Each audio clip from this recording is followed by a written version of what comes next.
Thank you. You're welcome to come up here too at the same time. We can. No. We have three good friends running in Ward 3. I'm going to stand up. Or Karen, can I borrow your shoes? Where are you? Okay. What size? 8.5 medium. The race is all about equality, isn't it? Because really, we have rich and poor in this county, in this city. Equality is the government is the means for equalizing people. Not a socializing kind of equality, but rather making sure that services are provided to all people, regardless of, and you name it, income, gender preference, all the things that are crucial to what makes our city a good place. Now, I see Ward 3 as a place where I grew up, since I was 9 years old. Huntridge Park was my hangout.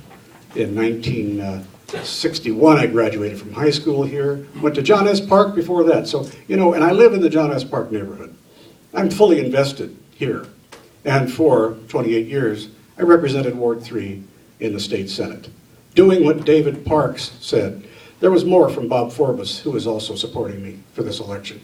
The reason they support me is because I'm battle-tested, a person who's been under pressure, who's had to face people of great prominence, wealth, and power, and tell them they were wrong, that they weren't treating people right, that they weren't providing enough money for those who needed help, for the sick, the elderly, the mentally ill.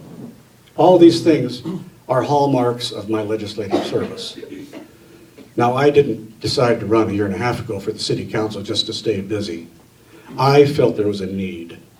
There wasn't a need for Bob Coffin, but there was a need for change. Ward 3, and I know it doesn't make some people happy to hear someone say that Ward 3 needs improvement, but it does. It needs to be said. I'll provide that progressive voice for our ward on the city council when I'm elected. But I can't be elected without your support. I'm asking for that support this evening. I know you don't want a long repetition of the things that David Parks said and that Bob Forbes would have said. I grew up with Bob, for goodness sakes. We're old buddies from this area, right, not far away. So we have an effort we can combine. There's a wonderful slate of candidates running for mayor. I could see this place getting really lively over there on Stewart. Yes, very lively, until it moves to a new location, Chris. A progressive voice right there. There was one. And Chris, you were also in the forefront on those bills in the 1990s that David Parks talked about. You'd have been there last session, without question. Good for you. Thank you very much. Let's get to working together. And back in June, the Las Vegas Weekly did a profile on me. Goodness sakes, it's so long, they had to make the type so small you couldn't see it. I can't imagine Chris reading this, but I can tell you one thing. There's a story. Oh, well, there's a photo in here, my God. He did just show it to me, honestly. Chris, did you take it? No. This is like a wardrobe malfunction at the Super Bowl. Oh, no.